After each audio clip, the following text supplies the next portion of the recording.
Voyons comment on peut capter l'énergie et la stocker dans la cellule, notamment par les végétaux lorsqu'ils prennent l'énergie lumineuse pour le réduire en sucre lors de la photosynthèse. Alors, tout d'abord, les structures cellulaires responsables de la conversion de l'énergie lumineuse en énergie chimique, donc le sucre. Première expérience, on va mettre des feuilles d'un même végétal dans deux conditions différentes grâce à des Erlenmeyer-Boucher qui contiennent pour l'un des grains de potasse qui a la capacité de prélever le CO2 atmosphérique et donc créer un environnement dépourvu de CO2, et dans l'autre, au contraire, on va rajouter de l'eau enrichie en CO2 comme du Perrier qui va enrichir considérablement l'Erlenmeyer ici en CO2. Ensuite, on trempe ces feuilles dans l'eau bouillante, puis dans l'alcool bouillant, et enfin, on va les immerger dans le Lugol pour pouvoir, dans un premier temps, tuer les cellules, puis dissoudre leurs pigments afin de voir à travers et permettre ensuite la coloration de l'amidon par l'eau iodée. L'eau iodée colore l'amidon en violet foncé. Et on se rend compte ici qu'il n'y a aucune coloration violette lorsqu'il y a absence de CO2, mais que par contre, la coloration est uniforme lorsqu'il y a présence de CO2. On peut donc en déduire que la photosynthèse aboutit à la synthèse d'amidon, qui est un polymère de glucose, C6H12O6, et ça n'est possible qu'en présence de CO2. La photosynthèse va donc permettre le passage du CO2, qui est une molécule très oxydée, à du glucose, et donc là c'est un carbone réduit. C'est donc une réduction du CO2 en glucose. Prenons une autre expérience. Si maintenant je ne fais pas varier le taux de CO2, mais je fais varier l'éclairage avec ici un système de cache qui permet d'avoir des feuilles complètement cachées de la lumière, d'autres en présence de lumière, et enfin certaines partiellement cachées. Voici le résultat. Les feuilles sans cache se trouvent totalement colorées par l'eau iodée et donc contiennent de l'amidon sur toute leur surface. Celle-ci ne contient de l'amidon que sur les zones qui n'étaient pas cachées, et celles qui sont cachées ne contiennent absolument aucun amidon. On a donc ici montré que la photosynthèse, elle tient son nom de photo à la présence de photons qui est due à la lumière. C'est donc une synthèse de sucre, une réduction de CO2 en C6H12O6 à la lumière. Si on regarde ce qui est coloré à l'intérieur de chacune de ces feuilles, on se rend compte qu'il y a des petits points noirs, et si on zoome dessus, on se rend compte que ces points noirs correspondent aux chloroplastes qui sont à l'intérieur des cellules. En comparant avec l'autre, on se rend compte qu'elle a bien des chloroplastes, mais que ces chloroplastes ici ne sont pas colorés. Les petites billes qui sont là sont des chloroplastes qui ne contiennent pas d'amidon. Donc l'élément qui va permettre la synthèse de sucre à la lumière, c'est bien le chloroplaste. Les chloroplastes sont les organites sièges de la photosynthèse. Ils permettent la synthèse d'amidon à condition de recevoir de la lumière et du CO2. Voyons à quoi ça ressemble. Si on fait une coupe transversale, on se rend compte qu'ici qu'il y a des cellules végétales qui contiennent des chloroplastes, à peu près 70 par cellule. Étant donné le nombre de cellules, eh bien, on obtient en gros 5 milliards de chloroplastes par feuille. Et c'est ce qui explique que 5 milliards de points violets sur une feuille nous fait percevoir la feuille complètement colorée, alors qu'en fait, ce ne sont que les chloroplastes qui contiennent l'amidon et qui sont colorés en violet. La structure interne du chloroplaste est présentée ici. À l'extérieur du chloroplaste, on est dans le cytoplasme de la cellule. Il y a deux membranes, une membrane externe et une membrane interne, qui limitent le stroma. Donc on ne parle pas de cytoplasme à l'intérieur du chloroplaste, mais bien de stroma. Et on voit des structures ici empilées qu'on appelle des thylakoïdes. Et plusieurs thylakoïdes qui sont empilés les uns sur les autres forment un granum. Ces grana, enfin plusieurs granums, on parle de grana, sont reliés entre eux par des thylakoïdes intergranaires et on a donc une certaine continuité entre les différents thylakoïdes. Je répète, cytoplasme ici, stroma à l'intérieur, et à l'intérieur des thylakoïdes, on parle du lumen, l'espace à l'intérieur. Si on regarde une microscopie électronique à transmission, on voit que le schéma est pas loin de la réalité. On a bien des accumulations ici importantes avec quelques liaisons intergranaires qui sont symbolisés ici. Donc thylakoïde intergranaire, un granum, et on voit aussi l'accumulation de petits points d'amidon qui sont colorés en violet et qui donnent la couleur à la feuille. Voyons le bilan ou l'équation bilan de la photosynthèse. Si on mesure le taux d'oxygène et de CO2 en fonction du temps, en fonction de la lumière ou de l'obscurité, on se rend compte que la photosynthèse qui a lieu à la lumière voit le taux d'oxygène augmenter, le taux de CO2 baisser. Ce n'est pas le cas à l'obscurité, mais dès qu'on remet l'éclairage, on a bien une baisse du CO2 et une augmentation de l'oxygène.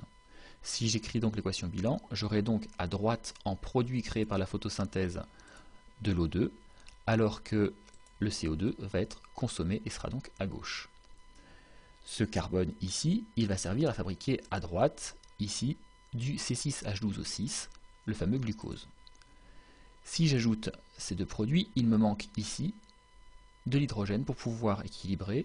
L'hydrogène est amené par la molécule la plus présente dans les végétaux, l'eau.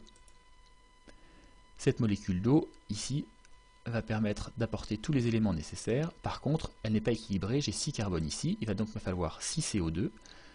J'ai 2H ici contre 12, je vais donc devoir rajouter de l'eau.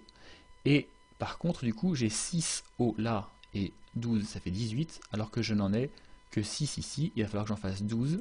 Je rajoute donc 6 O2. Voici l'équation bilan équilibrée, qui est le bilan global, net, de la photosynthèse. Les mécanismes cellulaires de la photosynthèse. Pour commencer, on prend une suspension de chlorophylle. En fait, on broie des végétaux et on filtre le contenu dans de l'alcool. Et je vais ensuite placer une lumière par-dessous, notamment un rétroprojecteur, une lumière puissante. Et on se rend compte qu'à ce moment-là, la cuve change de couleur. On a toujours des petites colorations vertes sur les côtés, mais on a une couleur prune dominante au centre, qui correspond à un mélange entre le vert qui était là au départ et une fluorescence rose. Je parle de fluorescence parce qu'en fait la chlorophylle a cette capacité de prélever l'énergie lumineuse et de réémettre dans une autre longueur d'onde. C'est ce phénomène de fluorescence. Par contre, si j'ajoute un oxydant dans la cuve, dans l'expérience c'est du ferricyanure de potassium, celle-ci redevient verte, même éclairée. On a donc une réaction d'oxydoréduction qui se passe entre l'oxydant qu'on a ajouté et la chlorophylle. Un petit rappel de chimie. Certaines réactions chimiques intervenant au cours du métabolisme sont des réactions d'oxydoréduction. Un couple oxydant-réducteur est caractérisé par un potentiel standard qu'on note E0 et il est calculé de façon universelle à 25 degrés et à pH 5. Et du coup, ça ne correspond pas aux conditions biologiques. On a donc défini un potentiel standard apparent qu'on appelle E0' à pH 7 et à température 37 degrés qui correspond globalement au corps humain. Du coup, un élément réducteur, lui, peut céder un électron, un oxydant peut en prélever un, et les réactions d'oxydoréduction sont d'autant plus exergoniques, c'est-à-dire qu'elles libèrent d'autant plus d'énergie que la valeur de leur delta E, de la différence de potentiel standard des deux couples, est grande. Bon, maintenant qu'on a remis ça sur le tapis, si la chlorophylle réagit avec un oxydant, c'est qu'elle se comporte comme un réducteur, et du coup qu'elle cède un électron, elle va donc passer de chlorophylle à chlorophylle plus, avec un électron en moins. Du coup, pour revenir à son état standard, chlorophylle, la chlorophylle doit reprendre un électron à un autre couple, et celui qui est présent le plus dans l'eau, dans la plante, c'est l'eau, et l'H2O va libérer de l'O2 et de H+, et donc aussi des électrons qui seront captés par la chlorophylle. Voilà ce qui se passe. Un photon ou un éclairage avec une longueur d'onde lambda vient frapper la chlorophylle. Celle-ci est capable de pouvoir prendre l'énergie lumineuse, au moins de la capter, et d'augmenter son niveau d'énergie. On parle d'état excité, c'est pour ça qu'on met un petit astérix. Et du coup, soit une fois qu'elle est très énergétique, elle revient à son état standard en émettant elle-même un photon, une fluorescence, qui est de longueur d'onde différente, plus élevée normalement, et soit, si on met la présence d'un oxydant, elle va pouvoir donner un électron et passer à l'état chlorophylle+. Du coup, l'oxydant est réduit, ici, en NADPH. Cette chlorophylle chargée positivement va donc chercher un électron et va être capable d'arracher un électron à la molécule d'eau, H2O, qui va libérer 2H+, et aussi un demi de O2 pour retourner à son état standard. À son état standard, elle recapte un autre photon, etc., etc., et le cycle tourne, libère massivement des composés réduits NADPH et du dioxygène. Le couplage de la photosynthèse à l'oxydoréduction d'intermédiaires, notamment dans l'expérience de Hill. L'expérience de Hill est une expérience historique très connue qui en fait a montré l'importance de cet oxydant. On voit le taux d'oxygène qui ne varie pas, que ce soit à l'obscurité ou que ce soit à la lumière. Mais à partir du moment où une suspension de thylakoïde à l'intérieur des chloroplastes est exposée à la lumière et exposée à un oxydant, dans ce cas-là, on va voir la libération de dioxygène. On a donc bien la liaison entre l'oxydation et la libération de dioxygène. Du coup, même avec un oxydant, à l'obscurité, ça ne se fait pas. On a donc bien besoin du passage de l'état standard à l'état excité de la chlorophylle pour arriver à faire cet échange. De plus, si on mesurait le taux de CO2, on verrait que ce taux de CO2 ne varie pas lors de cette réaction, qu'il y ait oxydant ou pas. Du coup, l'O2 dégagé lors de la photosynthèse provient de l'oxydation de H2O en 1,5 de O2. Il n'y a pas de consommation de CO2 et donc la réduction du CO2 en sucre est séparée dans le temps par rapport à la phase lumineuse. La phase lumineuse, elle, réduit à l'intermédiaire le couple NADP+, NADPH plus H+, qui réduira à son tour le CO2 en sucre, de type CHOH, qui multiplié par 6 fait C6H12O6. Le bilan de la phase lumineuse, c'est donc de prendre une molécule d'eau, de prendre les électrons à la molécule d'eau et les donner à NADP+, qui devient 1,5 de O2, plus NADPH, plus H+.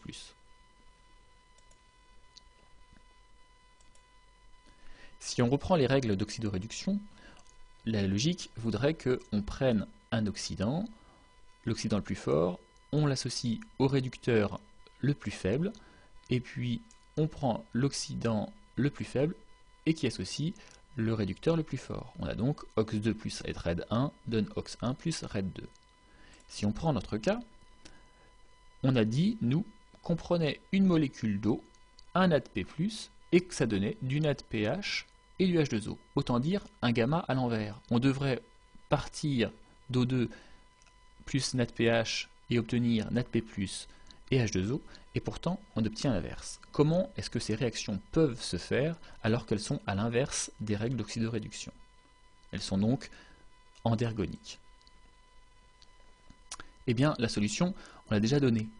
C'est que cette molécule de chlorophylle est capable de prélever l'énergie lumineuse et de passer à un état excité, un niveau énergétique très élevé.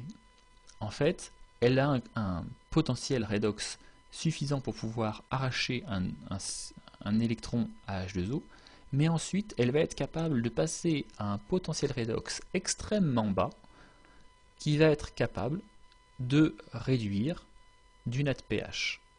Du coup, la chlorophylle plus va prélever l'électron, etc., etc. Donc, ce qui explique le passage à l'inverse des potentiels redox, c'est ce passage de la chlorophylle à la chlorophylle excitée, qui est dû à son pouvoir de captation de l'énergie des photons.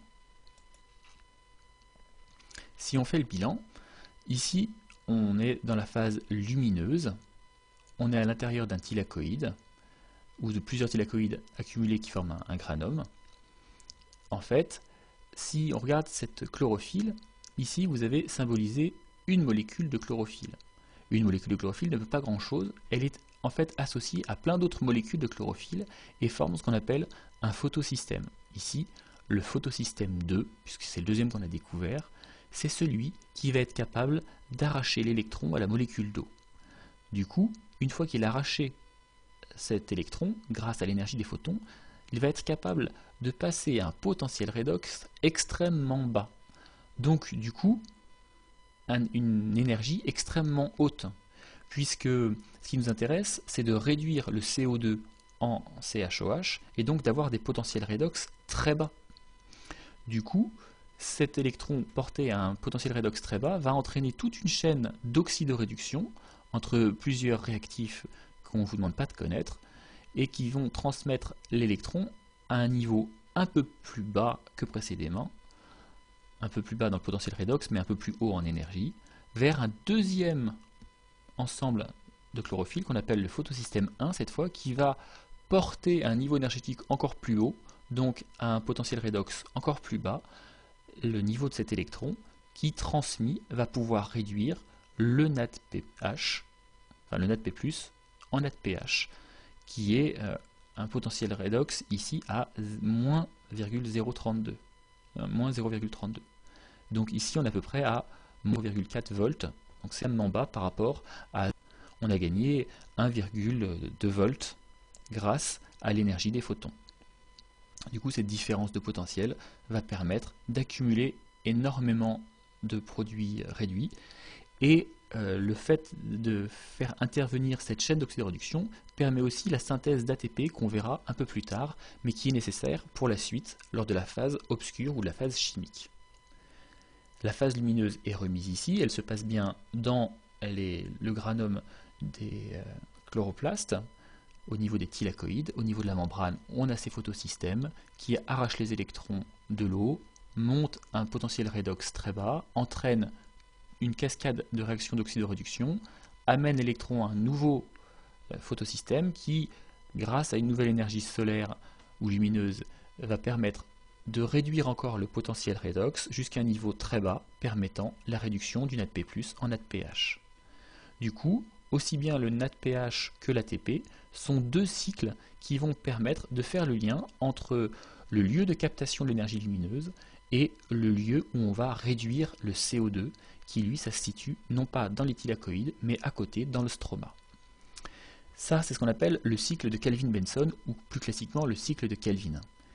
Le CO2 va entrer en s'associant avec un ribulose biphosphate, grâce à une enzyme qui s'appelle la Rubisco, et va former ici un 3-phosphoglycérate qui, grâce à l'énergie de l'ATP et grâce au pouvoir réducteur du NADPH, se transformer en un premier sucre, le glycéraldéhyde 3-phosphate. Ce premier sucre du cycle de Kelvin est capable de former du glucose et tous les autres produits qui y sont associés, et aussi de régénérer le ribulose biphosphate qui prend en charge le CO2 pour donner, donc le ribulose c'est un sucre à 5 carbones, avec le CO2 ça forme un sucre à 6 carbones qui instantanément se coupe en deux sucres en 3 carbones, réduit grâce à l'ATP et NADPH, donne le glycéraldéhyde 3-phosphate qui est le point de départ de tous les autres glucoses.